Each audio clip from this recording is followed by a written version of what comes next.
Hello dear students, welcome back. आज के English grammar की क्लास में आप सभी का स्वागत है। सेंटेंसेस पे चर्चा करने के बाद अब हम जिस मुद्दे पर चर्चा करना चाह रहे हैं वो है कि अगर हमें किसी सेंटेंस के बारे में जानकारी मिल चुकी है, हम सेंटेंस के प्रकार के बारे में और परिभाषा के बारे में पिछली वीडियो में चर्चा कर चुके हैं, तो आज की वीडियो समर्पित है सेंटेंस के हिस्सों को लेकर कि अगर हम किसी सेंटेंस को दो भागों में तोड़ते हैं तो सेंटेंस का क्लासिफिकेशन किस तरीके से किया जा सकता है, सेंटेंस का एक हिस्सा क्या कहलाएगा, सेंटेंस का दूसरा हिस्सा क्या कहलाएगा, इसी को लेकर आज की हमारी ये क्लास है। तो चलिए आज की क्लास को शुरू करते हैं। देखिए, आज का जो हमारा टॉपिक है बेटा वो है सब्जेक्ट क्या है और प्रेडिकेट क्या है। आप इस बात को ऐसे समझिए कि अगर आपने किसी सेंटेंस को लिखा है तो उस सेंटेंस को आपने सेंटेंस देखिए, मैंने पिछली वीडियो में आपको बताया था कि ग्रुप ऑफ वर्ड्स होते हैं जिनका अपना एक कंप्लीट सेंस होता है। सेंटेंसेस को हम असर्टिव, इंटरोगेटिव, इंपरेटिव, ऑप्टेटिव और एक्सक्लेमेटरी के बीच में विभाजित करते हैं और उनकी प्रकृति के आधार पर उन्हें हम इन नामों द्वारा पुकारते हैं। तो अगर मैं किसी सिंपल सेंटेंस की बात करता हूं, किसी साधारण से वाक्य की बात करता हूं, अगर मैं वाक्य के हिस्सों को तोड़ने का प्रयास करता हूं तो सबसे जो महत्वपूर्ण दो हिस्सों में वाक्य को तोड़ा जाता है उसमें का एक हिस्सा होता है बेटा सब्जेक्ट और दूसरा हिस्सा होता है प्रेडिकेट। तो आज की जो हमारी क्लास है उसका टॉपिक है क्या है सब्जेक्ट और क्या है प्रेडिकेट। तो चलिए क्लास को शुरू करते हैं। देखिए, अगर मैंने मान लीजिए कोई एक सेंटेंस ले लिया कि Ram is a good boy, तो आपको पता होगा पिछले वीडियो में मैंने बताया था कि सेंटेंस क्या होता है, वो ग्रुप ऑफ वर्ड्स होता है जो वेल अरेंज्ड होते हैं। तो देखिए यहां पर 1 2 3 4 और 5 शब्दों को लिखा गया है। इसमें राम की अलग आइडेंटिटी है, इज की कोई अलग है, ए अलग है, गुड अलग है और बॉय अलग है। अगर हम अलग अलग रूप में देखते हैं तो राम एक नाउन है, इज एक वर्ब है, ए जो है वो आर्टिकल है, गुड जो है वो एडजेक्टिव है और बॉय भी क्या है, एक नाउन है। हम सेंटेंस को ऐसे अलग अलग टुकड़ों में तो तोड़ सकते हैं, लेकिन सबसे पहले आपको पता है कि किसी भी चीज को पहले बड़े हिस्सों में तोड़ा जाता है, फिर उस बड़े हिस्से के छोटे छोटे हिस्सों के बारे में हम जानकारी प्राप्त करते हैं। तो आज हम सब्जेक्ट क्या है, सब्जेक्ट कितने प्रकार के हो सकते हैं, किस किस प्रकार के सब्जेक्ट आपके काम में आने वाले हैं जिनकी जानकारी होना अनिवार्य है, उसके बारे में बात करेंगे। और साथ ही साथ हम प्रेडिकेट के बारे में बात करेंगे और प्रेडिकेट के पार्ट्स पे भी आगे आने वाली क्लासेस में चर्चा होगी, सब्जेक्ट के पार्ट्स पे भी आने वाली क्लासेस में चर्चा होगी। तो चलिए सबसे पहले हम जानते हैं सब्जेक्ट और प्रेडिकेट के बारे में। तो चलिए आज का जो हमारा टॉपिक है उसे हम शुरू करते हैं और हमारे टॉपिक का नाम है द सब्जेक्ट। पहला जो हमारा टॉपिक है जिस पे हम चर्चा करेंगे वो है सब्जेक्ट। देखिए बेटा, सब्जेक्ट होता क्या है, किसी भी वाक्य में जो कार्य करने वाला है वही सब्जेक्ट है। किसी भी वाक्य में हम एक वाक्य लिखते हैं तो उसमें कोई क्रिया होती है, उस क्रिया को जो संपादित करता है, जो उस क्रिया को करने वाला है वही सब्जेक्ट कहलाता है। अथवा हम किसी वाक्य में किसी के बारे में कोई बातचीत करते हैं, जिसके बारे में कुछ कहा जाए वो क्या कहलाता है बेटा, सब्जेक्ट कहलाता है। तो सबसे पहले मैं डेफिनेशन लिख लेता हूं और उसके बाद सब्जेक्ट पर विस्तृत रूप से चर्चा करेंगे और क्लास को आगे बढ़ाएंगे। स्टूडेंट्स देखिए, मैंने आपसे अभी चर्चा किया कि सब्जेक्ट किसे कहते हैं और मैंने आपको बताया कि किसी भी सेंटेंस में अगर कोई काम होगा बेटा तो उस काम को करने वाला कोई होगा, जो कार्य को करता है वही सब्जेक्ट कहलाता है। हिंदी भाषा में अगर मैं बात करूं तो किसी भी कार्य को संपादित करने वाला जो भी होगा वही कर्ता कहलाएगा। ठीक, किसी भी बात के बारे में, जिस बात के बारे में बात की जा रही है, जिस व्यक्ति या वस्तु के बारे में बात की जा रही है वो भी क्या कहलाता है, सब्जेक्ट कहलाता है। अगर मैं डेफिनेशन की बात करूं तो देखिए, अ पर्सन और thing that is being considered, shown और टॉक्ड अबाउट। अ पर्सन और थिंग, एक व्यक्ति या वस्तु, that is being considered, shown और टॉक्ड अबाउट, जिसके बारे में बातचीत की जा रही है उसे हम क्या कहते हैं बेटा, सब्जेक्ट कहते हैं। दूसरी भाषा में एक और परिभाषा, अ नाउन और pronoun that performs the action of the verb, एक संज्ञा या सर्वनाम जो किसी क्रिया को संपादित करते हैं वो क्या कहलाते हैं, सब्जेक्ट कहलाते हैं। तीसरी डेफिनेशन की मैं बात करता हूं तो मैं कह सकता हूं सीधे सीधे कि जो डूअर है, जो कार्य को करने वाला है वही करता है। ठीक, फिर से देखिए, ए पर्सन और thing that is being considered, shown और टॉक्ड अबाउट, एक व्यक्ति या वस्तु जिसके बारे में विचार किया जा रहा हो, वर्णन किया जा रहा हो। कंसीडर मतलब बेटा जिसके बारे में विचार किया जा रहा हो, शोन मतलब जिसके बारे में दर्शाया जा रहा हो, वर्णन किया जा रहा हो, या टॉक्ड अबाउट इसके बारे में बातचीत किया जा रहा हो।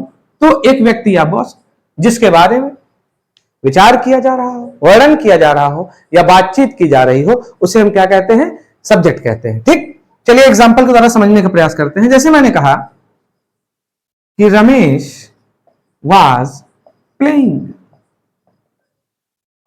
अच्छा, काम क्या हो रहा है? खेलने का।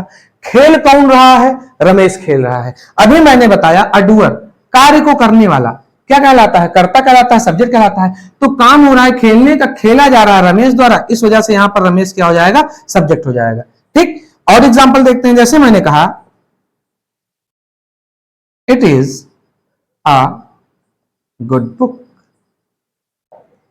यह एक अच्छी किताब है। एक सेंटेंस मैंने और लिया,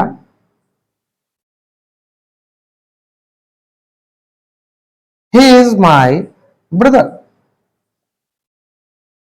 वह मेरा भाई है। ठीक, चलिए ध्यान दीजिए, it is a book, it is a good book, यह एक अच्छी किताब है। किस चीज के बारे में बात की जा रही है? किताब के बारे में बात की जा रही है बेटा, तो हमारा किताब क्या कहलाएगा? सब्जेक्ट कहलाएगा। किस चीज के बारे में बात हो रही है? कौन सी बात हो रही है?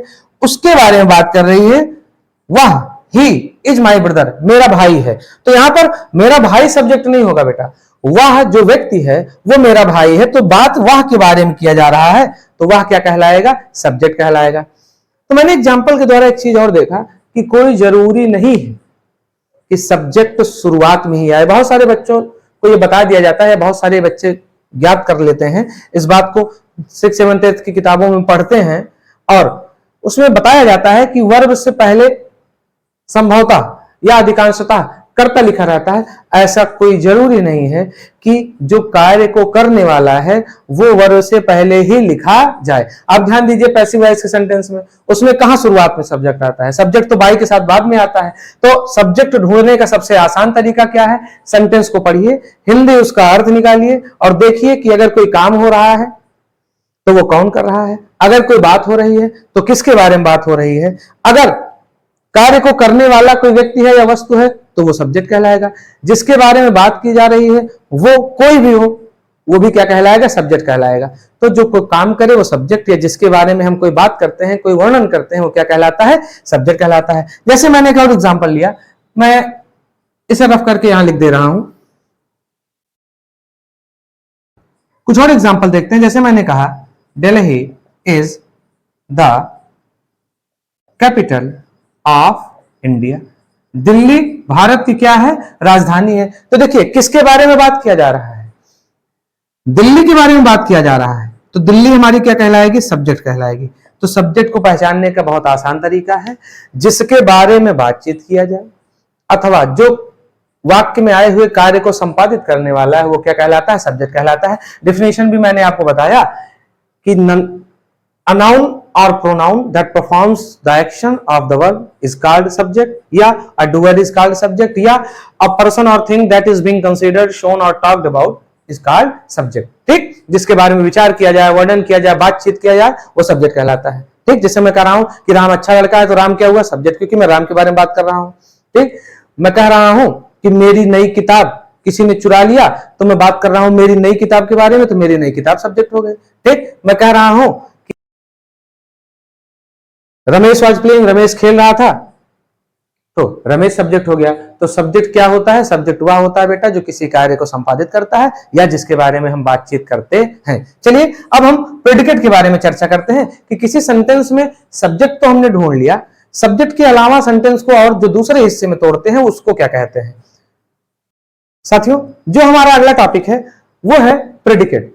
देखिए किसी भी सेंटेंस को मैंने आपको कहा कि हम मूलतः दो हिस्सों में तोड़ते हैं, तो मैं कह सकता हूं कि सब्जेक्ट को अलग कर लेने के बाद जो बाकी बचा हुआ सब्जेक्ट के अलावा का हिस्सा है वाक्य का, वो क्या कहलाएगा बेटा? प्रेडिकेट कहलाएगा। देखिए डेफिनेशन की मैं बात करता हूं तो लिखा हुआ है the part of a sentence which has the verb, वाक्य का वह हिस्सा जिसमें वर्ब होती है, एंड व्हिच, और जो कि टेल्स अस, हमें बताता है व्हाट द सब्जेक्ट इज, क्यों जो करता है हमारा जो सब्जेक्ट है वो क्या है, और डज, या वह क्या कर रहा है। जैसे मैंने कहा कि राम खेल रहा है, तो राम मेरा सब्जेक्ट हो गया, और खेल रहा है, खेल रहा है ये राम के बारे में ही बताया जा रहा है, तो वाक्य का वह हिस्सा जो सब्जेक्ट के बारे में बताता है या सब्जेक्ट क्या कर रहा है उसके बारे में बताता है, उसे हम प्रेडिकेट कहते हैं। ठीक, देखिए, the part of a sentence which has the verb, जिसके पास वर्ब हो, और which tells us what the subject is or does, कि वो बताता है कि सेंटेंस में सब्जेक्ट कौन है, या सब्जेक्ट क्या है, या सब्जेक्ट क्या कर रहा है, वो क्या कहलाता है बेटा? प्रेडिकेट कहलाता है। देखिए दूसरी definition, a part which tells something about subject, एक हिस्सा जो सब्जेक्ट के बारे में कुछ बतलाता है। ठीक, चलिए देखते हैं। मैंने कहा ही टीचर्स अस, वह हमें पढ़ाता है। वह कोई व्यक्ति है, तो देखिए वह कार्य को कर रहा है, तो इस वजह से जो कार्य को करे वो सब्जेक्ट, और वर्ब को लेके बाकी बचा हुआ पूरा हिस्सा हमारा क्या कहलाएगा बेटा? प्रेडिकेट कहलाएगा। तो सीधी भाषा में समझिए, किसी भी वाक्य में सब्जेक्ट को अलग कर लीजिए, सब्जेक्ट के बाद का बचा हुआ पूरा हिस्सा वो क्या कहलाएगा? प्रेडिकेट कहलाएगा।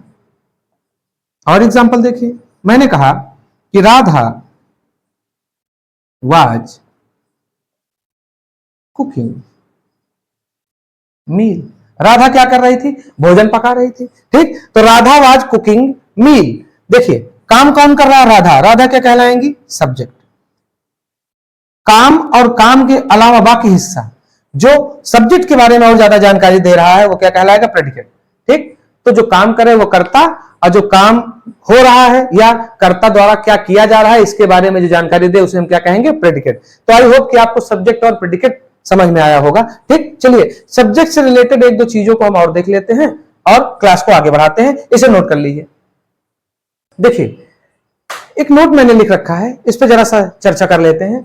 क्या कह रहा है ये नोट? ये कह रहा है कि सब्जेक्ट सामान्यतः तो बेटा वर्ब से पहले आता है। अभी तक के आपको मैंने जो एग्जांपल दिखाया उसमें देखिए ज्यादातर में सब्जेक्ट जो है वो वर्ब से पहले आया था। कुछ एक केसेस में वर्ब के बाद भी सब्जेक्ट लिखा हुआ हो सकता है। तो इसीलिए मैंने कहा कि आप वाक्य को पढ़िएगा, उसको ट्रांसलेट करिएगा, उसे समझने का प्रयास करिएगा। ऐसे ही मत सोचिएगा कि शुरुआत के एक दो शब्द या वर्ब से पहले जो लिख उठा है वही सब्जेक्ट है। कोई जरूरी नहीं है कि किसी वाक्य में सब्जेक्ट शुरुआत में ही आए, सब्जेक्ट बाद में भी आ सकता है। देखिए लिखा हुआ है कि the subject of a sentence usually comes first, सामान्यतः वो पहले आता है, बट ओकेजनली, लेकिन कुछ मौकों पर it is put after the predicate, इसे प्रेडिकेट के बाद रखा जाता है। चलिए एग्जांपल द्वारा हम समझने का प्रयास करते हैं। मैंने कहा here comes the school bus. आप अपने बच्चे को स्कूल की बस में बैठाने या स्कूल की बस से उतारने के लिए खड़े हुए हैं और आप इंतजार कर रहे हैं और कहते हैं कि देखो बस आ गई। देखिए अब वैसे तो यहां पर ये वर्ब है, तो अभी तक के हिसाब से तो अगर शुरुआत में सब्जेक्ट आता तो वर्ब के बाद का हिस्सा प्रेडिकेट हो जाता, लेकिन जरा सा चर्चा करिए इस पे, जैसा गौर करिए। हम बात किसके कर रहे हैं? हम बात कर रहे हैं बेटा स्कूल के बस के बारे में। तो जिसके बारे में बात किया जा रहा है वो चाहे आगे लिखा जाए चाहे पीछे लिखा जाए वही सब्जेक्ट होता है।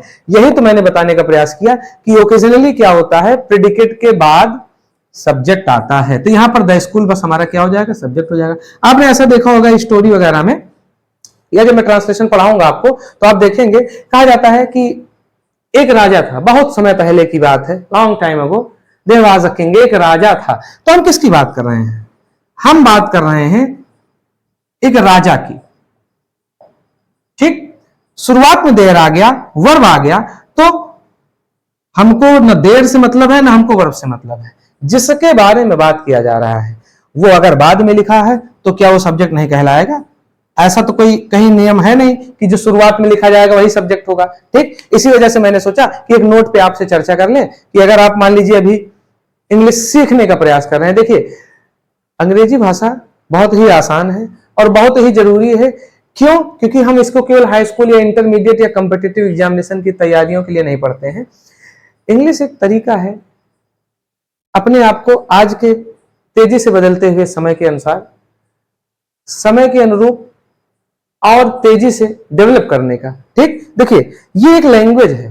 भाषा की उपयोगिता, मैथ्स अपने लिए इंपॉर्टेंट है, साइंस अपने लिए इंपॉर्टेंस रखता है।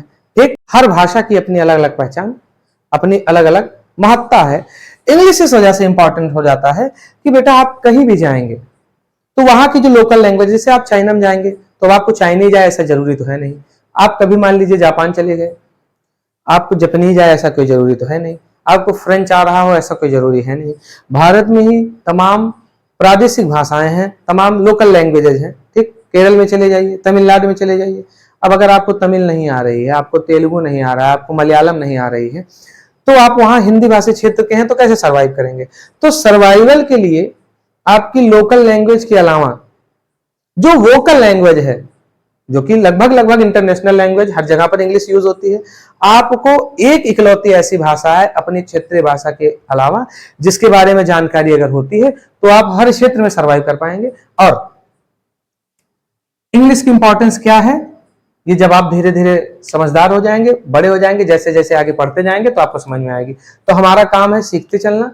ठीक, बहुत इंपॉर्टेंट चीज है कि आप ढेर सारी वर्ड मीनिंग को तैयार करें। लेक्सिकॉन सीरीज के नाम से 2 वीडियो मैंने डाल रखी हैं, उस सीरीज से रिलेटेड बहुत सारी वीडियोज में जल्द ही लगातार नियमित समय अंतराल पर अपलोड करता चलूंगा, आप उनको नोट करिए। उसमें बहुत सारे मैंने एंटोनिम्स और सिनोनिम्स बताए हुए हैं, वर्ड की मीनिंग बताई हुई है। मैं ये नहीं कह रहा हूं कि अगर किसी सेंटेंस में कोई एक शब्द आ रहा है तो आप उसकी प्रकृति या प्रकार के बारे में सब कुछ जानते हो, लेकिन कम से कम बेटा इतना तो सीख लीजिए कि आप उस शब्द को पहचान सके, उसके 1-2 एंटोनिम सिनोनिम आपको याद हो।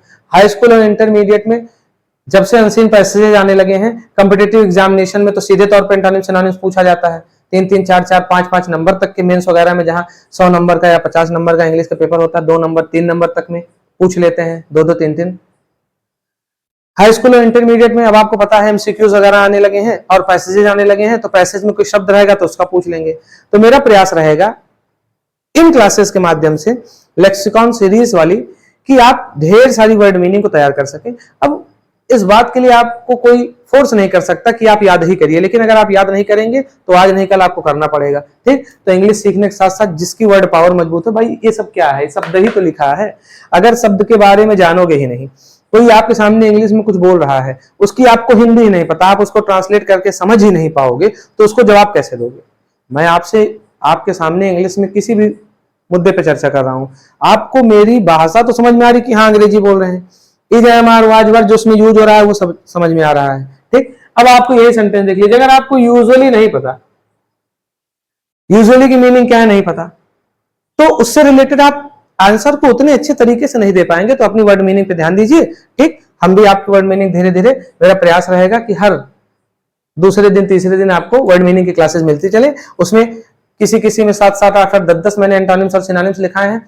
मेरा ज्यादा लिखाने का मकसद ये नहीं है कि आप बहुत सारी चीजों को तुरंत याद कर ले। मेरा ज्यादा लिखाने या बताने का मकसद क्या है कि वो ऑप्शन में देंगे बेटा।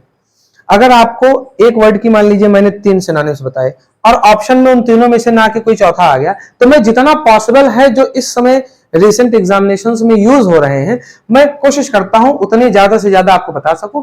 अब आप पहले के 2-3 याद करिए, फिर उसमें से जब एक शब्द का 3 याद हो जाए तो ठीक है, हम चौथा याद कर लेंगे, हम 5वां भी याद कर लेंगे, ताकि कुछ छूटने ना पाए। ठीक, तो आज हमने सब्जेक्ट और प्रेडिकेट पर चर्चा किया। अगली क्लास में हम पार्ट्स ऑफ सब्जेक्ट और पार्ट्स ऑफ प्रेडिकेट पर चर्चा करेंगे। आई होप कि आज की क्लास आपको अच्छी लगी होगी। ठीक, अगर क्लास अच्छी लगी तो इसे अपने दोस्तों के साथ शेयर करिए, क्योंकि मैं हमेशा कहता हूं कि ज्ञान बांटने से ही बढ़ता है। ठीक, तो जल्दी मिलेंगे नई क्लास के साथ, तब तक के लिए बी हैप्पी, बी हेल्दी, जय हिंद। स्टूडेंट्स, एक जरूरी सूचना यह है कि इस वीडियो के लास्ट में मैंने आपको कुछ एक्सरसाइज के लिए सेंटेंसेस दे रखे हैं, तो आई होप कि आप उन्हें घर पे सॉल्व करेंगे, और कोई प्रॉब्लम आएगी तो आप कमेंट सेक्शन में बताइएगा। ठीक, किसी भी टॉपिक को पढ़िए तो पढ़ने के साथ साथ उससे रिलेटेड एग्जांपल्स को जब तक आप खुद से सॉल्व नहीं करेंगे तब तक चीजें और बेहतर तरीके से आपको समझ में नहीं आएंगी, आपको पता नहीं चलेगा कि हमको समस्या कहां से आ रही है। तो वीडियो को एंजॉय किया हो आपने, तो वीडियो के बाद में लास्ट में मैंने एक एक्सरसाइज डाल के रखी हुई है। ठीक, आप वीडियो को पॉज करके सेंटेंसेस को नोट करिए और सब्जेक्ट और प्रेडिकेट को अलग करने का प्रयास करिए। जो चीजें ना समझ में आए कमेंट सेक्शन में आप, जैसे 1 से लेकर अगर मान लीजिए 30 सेंटेंसेस हैं, तो सेंटेंस नंबर डालिएगा। मैं आपको प्रयास करूंगा कि कमेंट सेक्शन में ही जवाब दे सकूं, या मैं सारे कमेंट्स को देखूंगा और नेक्स्ट वीडियो में हम उन सेंटेंसेस पे चर्चा कर लेंगे। तो मिलते हैं जल्द ही, तब तक के लिए बाय बाय।